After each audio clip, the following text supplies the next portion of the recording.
I saw a lot of passion in these women wanting to design better products for women. And I'm like, I'm a female engineer. Like, I should be doing this.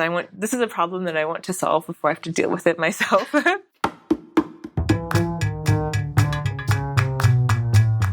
Hello, everyone, and welcome to the Health Technology Podcast. My name is Christine Minoto, and I'm the director of UCSF Rosenman Institute at the University of California, San Francisco. Today, we are talking to Santhi Analytis, founder and CTO of Moxxly.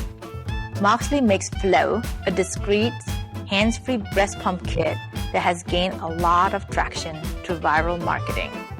Moxxly was acquired by the parent company of Medela, a major breast pump maker that you may have heard of or use. Working mothers who breastfeed are all too familiar with the hassle of using the breast pump at work. Breast pumps can be awkward to use, and you have to find some privacy, which is not always easy. And all of that takes time that you don't have.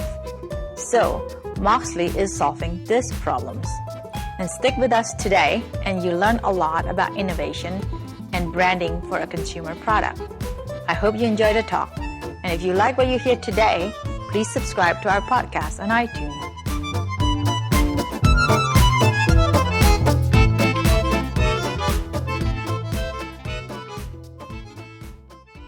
Welcome, Santhi. Thanks for joining me today.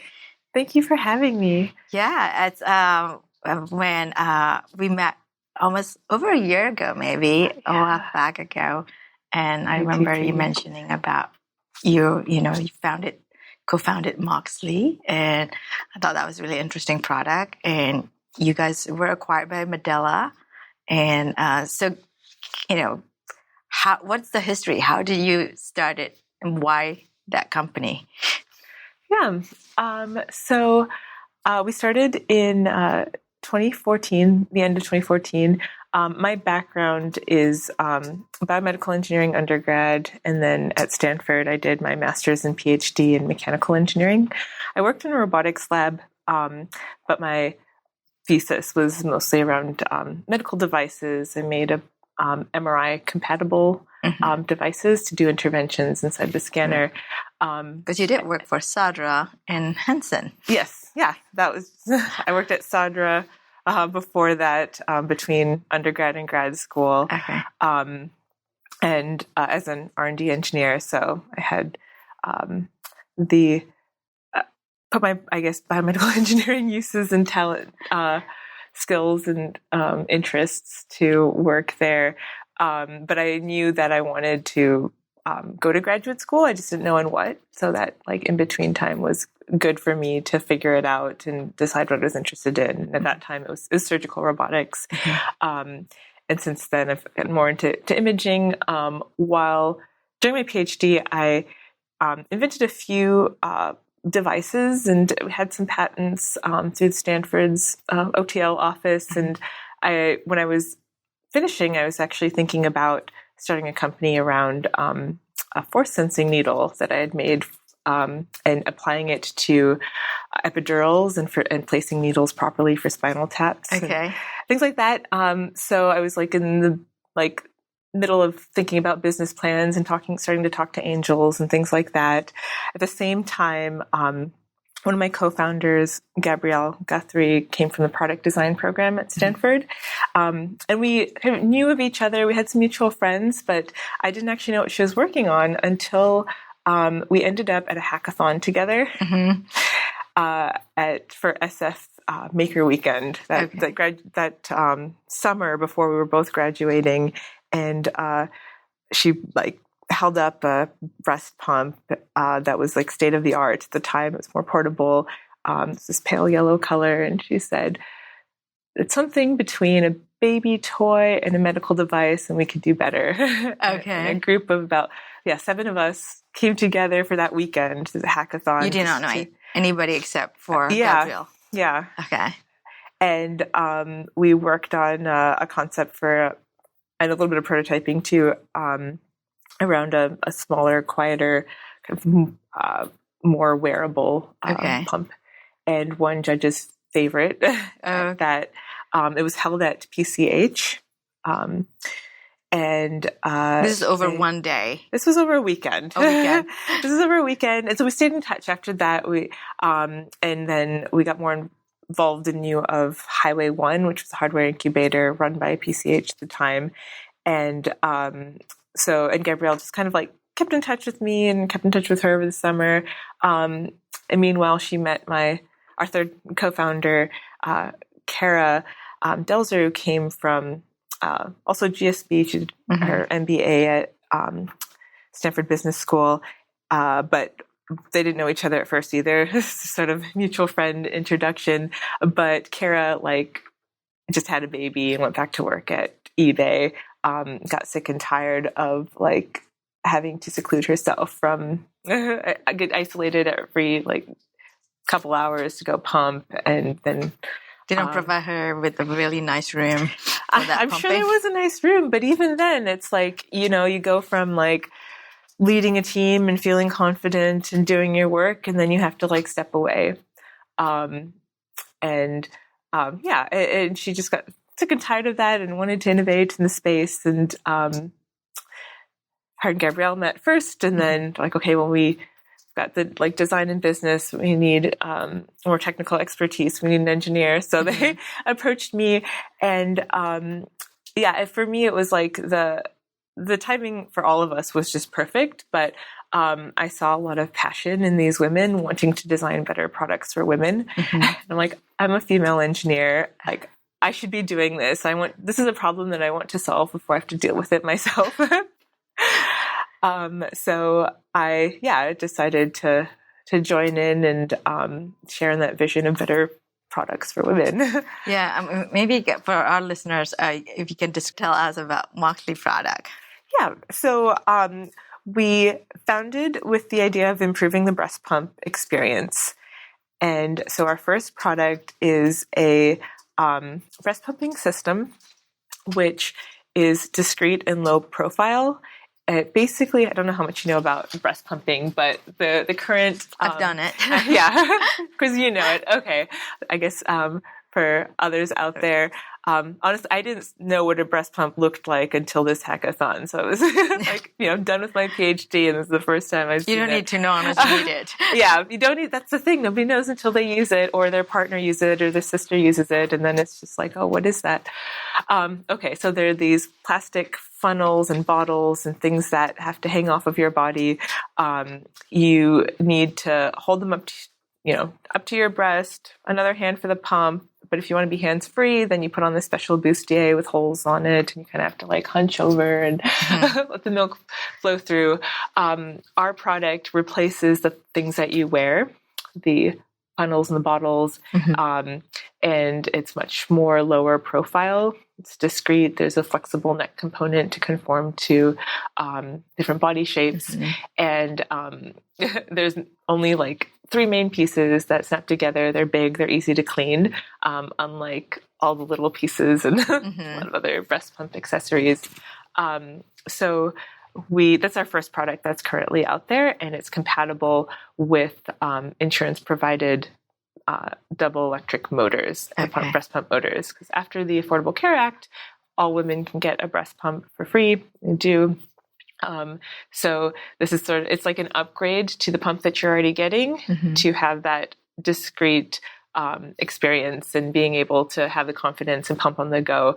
You can use whatever bra you're already wearing. You don't have to take your shirt off. It slips right under.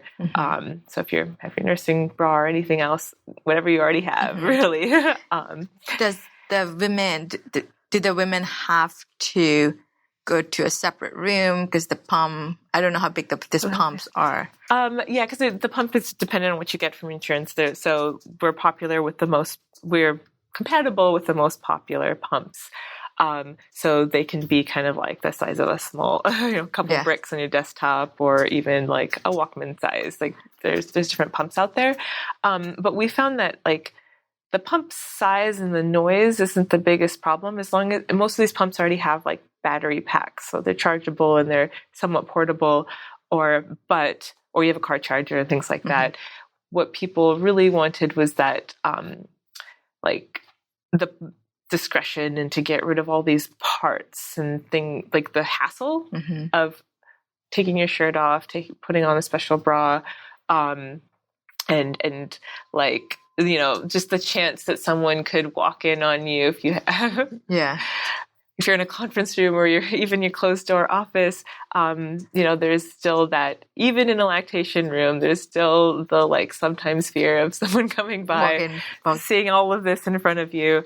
And we know that a lot of women will like pump in the car on the way to work or things like that. Like, you know, you can sit in your car and still pump. You can sit in the lobby of a hotel room, or if you know, if you're at a conference, you can't find a discreet room, at least you can find a quiet place even.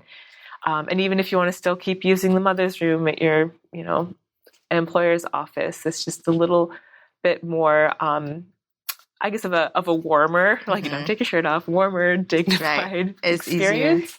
And it's easier and faster because of the number of parts and just the, ease of use. I'm just remember when I have a 12 years old son. So when I was fortunate to have, you know, the lactation room, but I remember the lactation consultant was saying about, you know, you do need to have a quiet place and relaxing atmosphere to be able to express your milk. And how do you compensate that if you tell these women that they can express milk everywhere?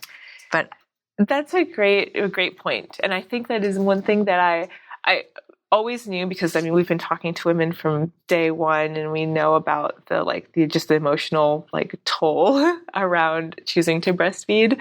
And that's one reason too why, you know, we, for our like Smart product, which I didn't talk that much about yet, but you know, people are interested in volume of milk and just kind of knowing, okay, how much am I pumping? Am I pumping enough? But they don't want to know like what they can't control. For example, like nutritional information or fat content. Like if you don't have any control over it and you can't change it, then it's just another stress, just like, you know, being in a calm place to have let down. And I think that is very valid. Like, oh yes, if you can pump in front of people, does that mean you really want to? You know, at first when I started Moxxly, I was like, oh, wouldn't that be cool if someday it was just normal to like, you know, pump, be in a meeting and like lead a meeting and still pump and like, no, like it's no big deal. And maybe someday it will be.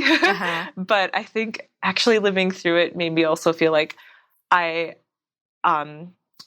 comfortable pumping at my desk. I will pump in meetings, maybe founder meetings or with just, you know, maybe one or two other female colleagues, but it's not like a,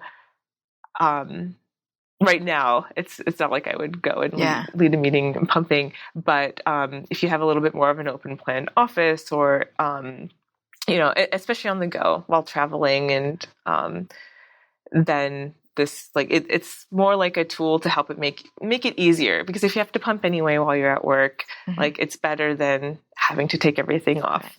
And I think it is one thing that every woman is different in like how comfortable they need to be and how relaxed in order to get the letdown. But it is definitely important. And, you know, every mom who breastfeeds knows the like how your milk supply goes up and down with your stress level. Right. But I think it's the nature of, you know, if you have to work and be away from your baby and but want to still provide breast milk, then we just want to make it easier. I think, I mean, like I meant the competitor, I don't know if Willow is your competitor, but it seems like they're trying to make it so that you can pump during the meeting, at least based on the ad that I saw. Yeah. And when I look at that, is it really possible or not? I don't know. Yeah. And I think maybe psychologically, maybe someday in the future, it'll be totally normal, and that would be great. And I think it's good that there are other breast pump companies out there and that women have choices. Willow is a very expensive pump. Like, I think that is the biggest differentiator is, yes, it's all included, and the whole system goes under your clothes, but it's also not in the budget of a lot of American families to afford a. How much is Moxxly accessories. The accessories are $79.99. And that is covered also by the insurance? It's right now just covered by like you can use flexible spending accounts and HSA is for it. And yeah, we'll go into insurance. Will be available through like DMEs. Soon. But especially when we have our own like full pump system, then I think insurance is the way to go. But a lot of accessories kind of start in this accessory, flexible spending and DME route. But we are right now selling off of Moxxly.com. And the biggest thing that going back to how we're like differentiated is most like women, like I said, can get a pump already for free. So you just need to buy the accessories. Yeah, and this upgrade still gives you the like mobility, the hands-free, and the discretion without needing an expensive pump. And our bottles are reusable too. Whereas I think with the Willow, you need to keep getting bags, and those are extra costs. Okay. And so like if for the people who can afford it or who have very big employers that are getting them the pumps, like that's great if it works. But this podcast is sponsored by IO Life Science, a Silicon Valley-based medtech design and development consultancy, transforming your technologies into a unique healthcare solution. For more information, visit their website at iolifescience.com. This podcast is also sponsored by Brown Ratnick's Global Life Sciences Group, a team of legal professionals that helps life science companies, lenders, and investors around the world turn good science into good business. Learn more at brownratnick.com. So you guys were acquired by Medela. And so how does that work? You still have all your brand with Moxxly. I mean, the website is all Moxxly, not Medela. How does that work? That's a good question. I mean, when we first started negotiations and when they were interested in taking us, so we're owned by the parent company of Medela. So we're sisters with Medela and sisters with Bravado, which is a pump bra, nursing bra company. So back from the very beginning, they always they wanted to let us run with our brand and our idea and like release this product on our own, a little bit like I guess it was a little bit more experimental, right? Like this is an accessory that is very different from any of the Medela offerings. It's in its form factor, but also it's like its purpose to fit most moms and to be pumping under the clothes. So from the very beginning, it was a little bit more like, okay, Moxxly, like do what you're doing and get it out there and see what the market likes and wants. Okay. And then we'll like decide how to integrate it into our product line or use Medela to sell. So I think it was intentionally kept separate to kind of separate the brands and like what people expect from a startup, I think is also very different from like the industry leader for like all the right reasons. And I think it makes sense. Like we're still a very small, like nimble team out here in San Francisco. So we still have our story. It's just that, you know, our funding comes from the same parent. So how much support do you get from them in terms of infrastructure?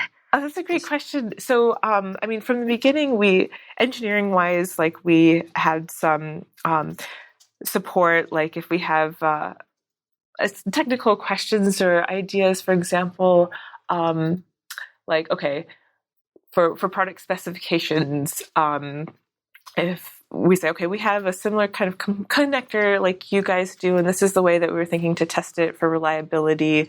You know, what do you do that like sort of verification information so that's like engineering side. Marketing, we're right now actually trying to integrate more and hoping to leverage some co-branding campaigns and some of the distribution that like Medela already has. That makes sense. And it's still early, right? The Flow has been on the market now for just about 3 months. Okay. So, but how this do you is the sell next it now? step. Online on our website. Okay. Yeah. And soon it'll be Amazon. And then we're working on the partnerships and with Medela and other retailers of expanding. It's kind of nice that you have the large company marketing budget, hopefully. Yeah, to an extent. Like we're still, the marketing is very much like viral, which actually for, moms, it's not that hard. Like we're much more, a consumer product right now than, of course, we had the regulatory and all of that, but we're not marketing ourselves like a medical device. And we know how to talk to millennial moms. And so, I think. How do you talk to millennial moms? Well, so we do have like ads on Instagram, for example, some Facebook, but a lot of things are just like, there are influencers, there are like certain moms that review products and have a lot of followers. And there are those followers or moms that are like, okay, looking for the best products. Like what does like the moms I know that are leading these groups look for? And mom networks are just like, they spread like wildfire. Like I know every mom, I know probably is in at least 4 different groups, mom groups, either through their hospital or work or just like online. So it's, I think it's easier to spread the word once you have like a few dedicated like followers to then tell others. And that's what we've been seeing.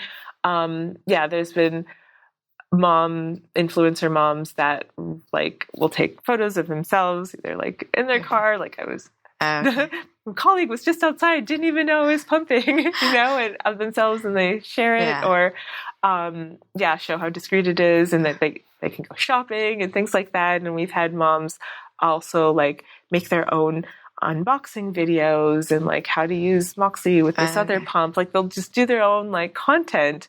And you just linked it. And we can link it and it spreads. And like a lot of this can happen for like little or no cost just because people love the product.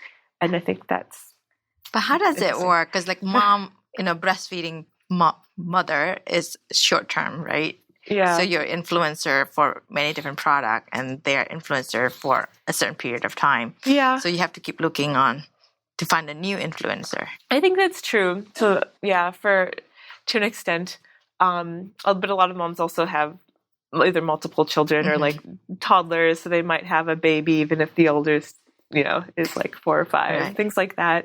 But I think that is true. But at the same time, there is always new babies being born and a new, like, new set of customers too. So, I think it is just also part of the cycle of. So do you have like a social media person, or do you leverage what the parent company have? No, we have our own head of marketing and social media content creators. Have you seen your product getting traction outside United States in terms of breastfeeding in the US is pretty big now, but I don't know how is it like in Asia or in Europe? Yeah. Well, we definitely have outside interest right now. We're cleared in the US, so we can only like actually sell products in the US.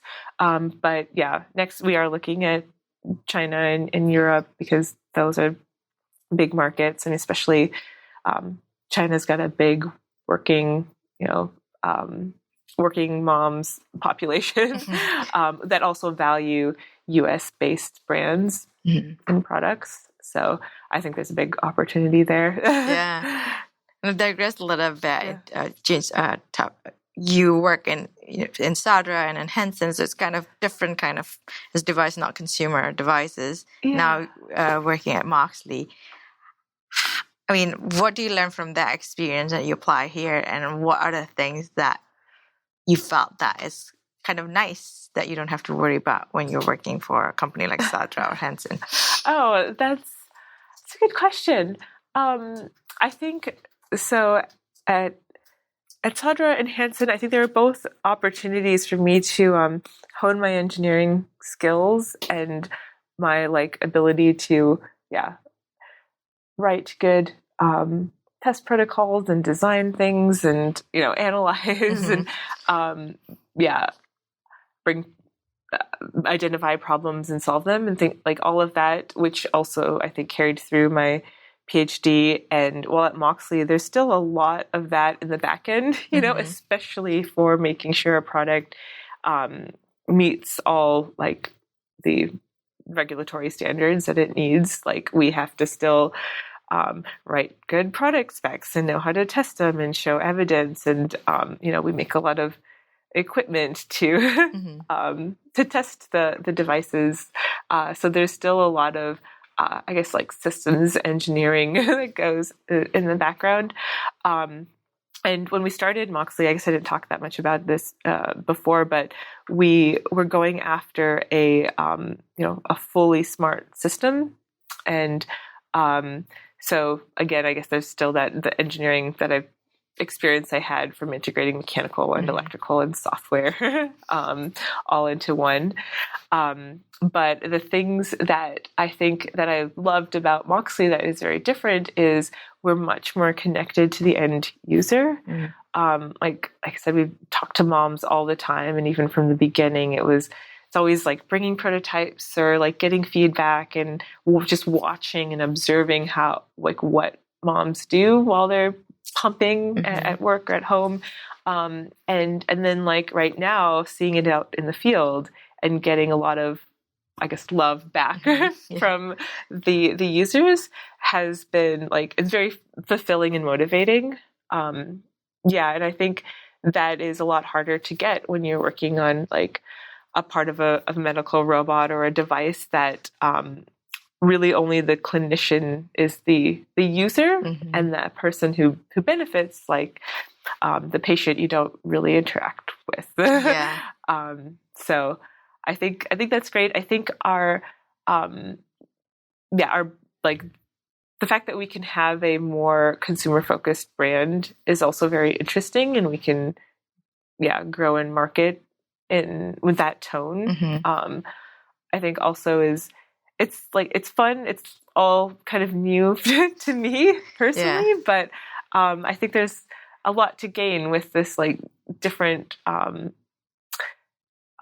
guess a different perspective, a different way to, market than a traditional medical device. And Does it also like, because when I think about a consumer product, they, you always need to show the new shiny things much faster. And that would also increase your churning with new product. That's very true. Yeah. I think that that's so true. We are, trying to also get better and release more things quicker. And just thinking like when we launched like 3 months ago, and then very quickly had a new set of adapters available to be compatible with a new set of pumps. And that sort of thing is also very motivating to have a website now and a store online that we can add products to, and then people will be excited by them. So. But also finding the right balance on, because sometimes you get feedback from the customer and you feel like you can come up with a new product, but then you're constantly doing that. It's also driving the cost of your operating expenses, and then finding like what's the right balance, what to follow through, and what's something that is nice to have versus need to have. And right now, I think we're small and nimble enough that I think one thing that does happen, for example, is like closing the customer service loop. I think we have a lot of like great reviews because of our customer service. They get on a problem, and then they can come back and ask the engineers like, okay, so this is happening. Like, what do you think it could be? And we can offer a solution, and it's just a very quick feedback loop. And then we have, happy customers who can then spread the word. But I guess related to like a website, a more recent example, we Arminio was just saying how he liked the videos on our website. And like one of the first videos right now that's up is a comparison of, one, how do you put the Moxxly device under your shirt and how is it used? We got a lot of feedback when we first launched that the initial like images and videos were confusing because we got just from social media, some of our ads, the response was like, well, how does it work? Like, where does it go? Where's the How's it different from what yeah. thing? Yeah, things like that. And then we realized like, okay, we need more, we need clear assets to show and educate people. And so, very quick turnaround. Our design team was able to come up with better like videos and content and short clips to show how it goes together in like an educating but also fun way. And very quick too, because nobody have the time to watch more than exactly 30 seconds. So it has to get to the point, but like get to the right point. And we also show comparisons too on our website of, okay, what does it look like with the Moxxly and other supposedly discrete systems? And that's helpful too to people right away to know like, okay, well, what broad does this work the best and easiest? And once those assets were up and we turned on ads again, like the sales went up. That must be very rewarding. This podcast is sponsored by IO Life Science, a Silicon Valley-based medtech design and development consultancy, transforming your technologies into a unique healthcare solution. For more information, visit their website at iolifescience.com. This podcast is also sponsored by Brown Ratnick's Global Life Sciences Group, a team of legal professionals that helps life science companies, lenders, and investors around the world turn good science into good business. Learn more at brownratnick.com. So going back when you first started, you have 3 women starting this women's product, which is great. What challenges that you face when 3 young women starting a company in the women's health space? That's a great question. So challenges that we faced as women, right in the beginning, I think we might have wasted some time with certain investors until we got smarter about, like targeting the right type of people who are either interested in diverse founding teams or companies working on problems for women. And I think that, that was probably helpful. Like, what was the aha moment that's like, oh, we should change direction rather than keep doing the same thing?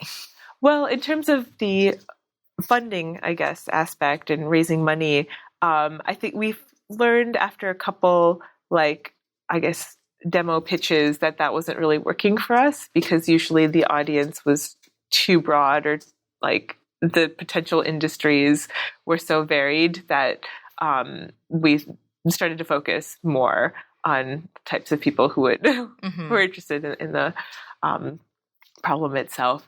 So I think that was helpful. I'm just thinking like while we were 3 young women, in terms of like facing difficult or even like maybe sexist comments and things like that. Like it happened. I mean, sometimes things are just sort of, not like more benign. Like, they would look at us and even though I could say, oh, I built this prototype, we'd get questions of like, but who's building it for you or who's designing it for you?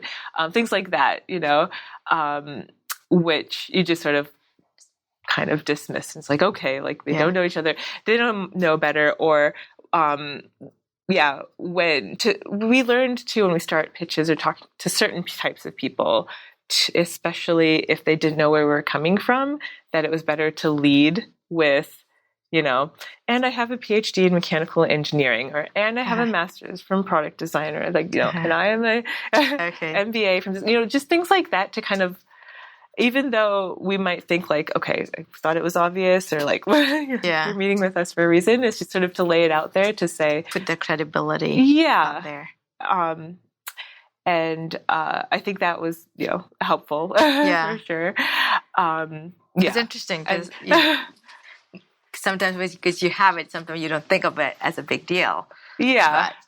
But then, and then nobody likes a walking resume either. So you have to tread this line. But sometimes it is important to, depending on who you're talking to and what you want out of them, to put it out there. And I'm thinking about maybe inappropriate things that we had heard was, I think, I don't know if I should share this story. Oh, that's actually, okay. But it's interesting. I mean, somebody was asking me. A reporter was asking me this question. I was like, I don't know because it didn't happen to me. But then I said, I only hear stories that it happened to women, but I guess I could say a very high level, and we can decide later if this is something we want to keep or not. But it was at a meeting, and this potential investor said, as he's talking, just kind of casually, "Oh, and because we're talking about breast pumps, I can't help but look at your chest." And this is in front of, all three of us female co-founders. And it just kind of kept going, and the whole meeting just went by. And then I think it was only afterwards, it's wait, what did he really say that? Yeah. Anyway, so those are the types of people that you realize not to that you don't want to work with them. You wouldn't want to work with anyway. So the nice thing, there's a few women investors that they might be interested in this product early on, probably. Yeah, and we did have some as well. We had #Angels group and 79 Studios and Grit Labs. So one thing that I did learn, though, early on, we did as a team that, we went a lot faster once we brought others in. And I know we were capable. We liked to build things, but we actually realized that once we had our vision, we could hire some contractors to help us with the hard things and the things we didn't know, because I think realizing okay, we don't have to know everything ourselves. We don't have to be the experts, and we don't have to go out and learn app design when we can hire people to do the coding for us. Right. And how do you do that before you have your money? So I guess we early on, I guess before we had enough money to hire developers, but we had some small friends and family. And we also had some money from Highway 1, basically from the beginning. So we had a place to work with a machine shop. We could make prototypes and do 3D printing. But I just remember one of our first focus groups as a company, we had, instead of a real app, we had cut out iPhone frames and foam core and describing the concept. Yeah, images of different screens of okay, what do you think this is going on here? What is the data you would like to see? Things like that, which actually, it's good. It's something physical still, and it's a conversation starter. But and you should figure out what people want anyway before you make your specifications for your app and pay developers to code it up. So there are cheaper ways like that, for example, to get feedback and go and meet people and talk to your potential users and really find out what they want. And from the very beginning, we had so many handmade silicone hand cast prototypes and 3D printed parts that we could put together and just put in front of people and say, okay, how easy is this to assemble? We could do usability testing pretty early on and refine the design. And there's been, evolutions of designs for the current Moxxly product. But yeah, those are things that get feedback and show that people are interested, and then still help with the story and the fundraising until we can get enough money to then make it real and hire developers or extra contracting help to make the product. Yeah. So how many people in the company now? right now we're about 10 full-time. We've got a handful of interns, and then there are still contractors we work with for like regulatory and for some other engineering design related things. Yeah, that's growing by 3 times. Yeah. Yeah. It's you're based here in San Francisco? Yes, we're based in San Francisco. Yeah. It's and you had a baby. So you're a user now. Is there something that you learn when you use it? Like, oh, I should have designed it differently. Yeah. There were some things that I was like, I would do it differently. And then there are other things that was like, oh, this is like great. Like this feature is better than I thought it would be. Yeah. And right now, like with for example, the current Moxxly flow, and I say current Moxxly flow because we did have a couple redesigns. So, but as a customer, does the customer know that there's redesigning going on when you buy different version? No. There's the one that, is FDA cleared and is being manufactured and is that we're selling. But in terms of being a mom myself and using the product, like when it's in this real form too, it's very, very different than like the 3D prints and hand cast things from before. But I'm just like, I loved how clear our flange is, and like you can see your nipples and you can rearrange if you have to, and just like a quick peek. And whereas you can't really do that with the Willow or a lot of in-bra systems because there's just a lot of material or it's opaque completely. But as any pumping mom knows, that like things might shift around or you need to like peek in and make sure things still aligned. So like that's very easy. We have a valve that pops onto our bottle. And it makes the whole system more spill resistant. Okay. So there have been a couple of times where I have a bottle full of milk that I just took off and put on my desk, the valve's still on there, and just like slightly knock it over, and I didn't miss any milk. Like that's it's definitely very precious. Yeah, the liquid gold did not spill, so that saved me a couple of times. And like we always knew our valve was special, and people loved the fact that it stays on the bottle. It's harder to like lose the size of it and everything. But yeah, that saved me a couple of times. Just even like our tubing. The way that it connects and it's flexible and rotates around, like it's a lot harder to like kink the tubing or anything from underneath your clothes. Anyway, so those are like things I love. There's definitely some things I would change. Like I would have wished that we made more sizes from the beginning. It's like maybe we could have gone after the pump earlier. Right. Our original like plan is the accessories first and then to make it smart because that way we can work with what everyone else has, which I think is still a good win because making the pump takes longer, so at least we can have something that we can solve the big problems because I think we still followed the right like trajectory of our product roadmap because it's the stuff you wear that annoys people the most. But right now I think we're just excited to build the next thing and put it all together. So in terms of what I mentioned, like, the redesigns, there have been, I guess, some learnings along the way. The first year we went after our full vision of a smart accessory. It still works with your insurance provided pump, but it was low profile and it had sensors and we had an app. But it didn't work the way that we thought it would.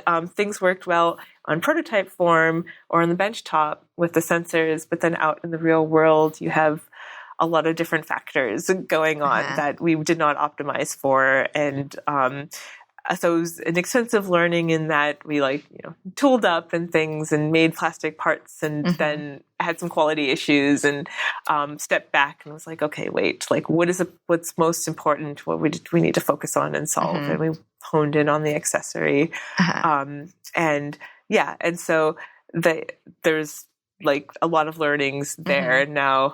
Do you change your approach now based on that experience? Yeah, for sure. Trying to prototype closer to the production materials faster without actually spending the money on like production tools. There are still cheaper prototyping engineering tools that you can use to get injection molded parts. Right. But so I think there was something like a lot of learnings there. And we also, as a whole, just got a lot better with quality and better at specifying things and learning like, okay, well, this is important. If we want a manufacturer to pay attention, then we need to call it out and we need to have a test for it and something on the line to show, okay, if it doesn't pass this tumble test or whatever it is, if it leaks at this stage, we can't move on. So all of that was a lot of learnings. It made us more rigorous and knowledgeable to go faster the next time around. Sounds like you're having a lot of fun doing this. It must be great when you see the products on the market. Oh, I always like to end the conversation with our guests on books that they read. Okay. And it's kind of my selfish way of trying to get book recommendation. Well, currently on my nightstand, the books I'm reading, one might be relevant, I guess, to this group, and other two maybe not. But I've just read Changing Tides. No, I have not heard that one. Changing Tides by Jennifer LeBlanc. And it's like a curation of essays from mostly women, but also people who support women investors and entrepreneurs. And it's a lot of like life lessons, basically, in a nice, So like a short story. Essay format. Yeah. Some stories, some like practical advice for if you are a female founder and you're thinking of doing this. Do ABC. These are some things to think about. Okay. And what are the 3 things that you draw from that book? One was as an entrepreneur, like lessons to not burn out too, like how to step back and like realize that you need to take care of yourself to take care of your company. There was an essay within that about, going solo and how difficult it can be to be a solo female founder. I am glad that I have co-founders, and I think that's one thing that I don't think I would want to go that solo route, and for all the reasons. But I think that was one thing that was a little bit eye-opening. Like, it made me realize like we were really lucky to find each other and have like very strong different skill sets that complemented each other well. So like founding team is important. What else did I learn from this? There's actually in general, there's a good list within the different essays of why I would recommend reading it, of organizations and groups that are interested in funding diverse teams. So it's a nice resource. They list the organization that organizations, and some are like within med tech as well, and investors that are trying to make a difference. Okay, and change the tide. That's where the title comes from. Okay, that's great. I should look it up. Well, thank you so much. It's been fun.